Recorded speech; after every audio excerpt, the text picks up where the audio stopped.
Hi, I am Tara with School Collector, and I am going to go through just kind of a series of videos to show you how to set up an event with School Collector.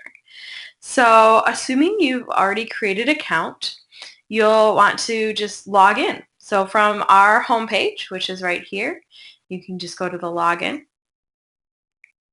And I was already logged in, so it automatically brought me to my account. If you've not created an account yet, that login button will actually just bring you to an option where you can create an account and then log right in. So I have no events. We're assuming I'm a brand new user. And to create a new event, I simply just go here and click the little add button. Now, this is the only time you'll have to do this. We'll have to update our school information, and then every other time you make an event, it'll just kind of self-populate this. So you just have to do this once. So school name, let's just say we are Test School.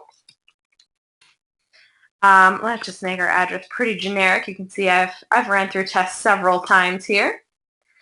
And sure, we can say New York, Eastern Time Zone, a phone number. Okay? So every time that you're done with a section, you just simply can go to the next step. Or if you're short on time, you can always save what you've done so far and quit. So I'll go to next step. And we basically have a progress bar going on here. So we can see, check, we've done school information. Now we're on event location. And these first few are pretty self-explanatory. So you're always welcome to skip on to the next video if you think, you got it at this point. But basically, event name, let's say we are the best prom ever. And event location, let's say we're in our school gym. Again, let's keep this generic for now. And let's do our next step. Okay, again, like I said, pretty self-explanatory. So your event start date. You definitely want to make this accurate for two reasons. Your ticket purchasers are going to see this date and time when they buy a ticket. But also, if you plan on scanning tickets at your event, this is the date that the scan option will be available. So I'm going to go ahead and, just for the sake of simplicity, I'm just going to say the event's tomorrow. I know that's unlikely that you would be doing this the day before. Let's say time, you know what, let's just keep it at 9:12. We'll say that'll be p.m. Let's just make this a few hours later, okay?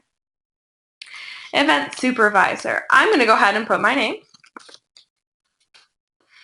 And if you notice under the supervisor contact, we tell you this email is going to be provided to your purchasers. So you're probably going to want to use your school email account here and not your personal.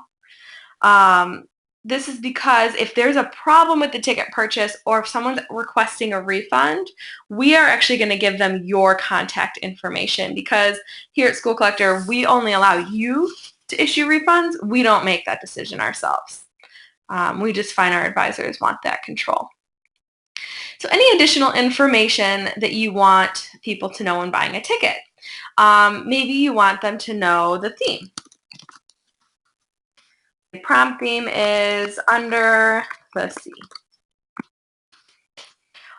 Or let's say you've uploaded a permission slip. I'm going to show you down at this last step how to do that. If you've uploaded a permission slip and you want to remind your purchasers to download and sign that, you could do that here. So please remember to, I'll just say, print permission form from your email. They'll get that form in their email. Sign and return to school. So anything you want them to know. Finally, last part for this little video clip is, do you want to be included in the School Collector search? You can always click over the I here to learn more.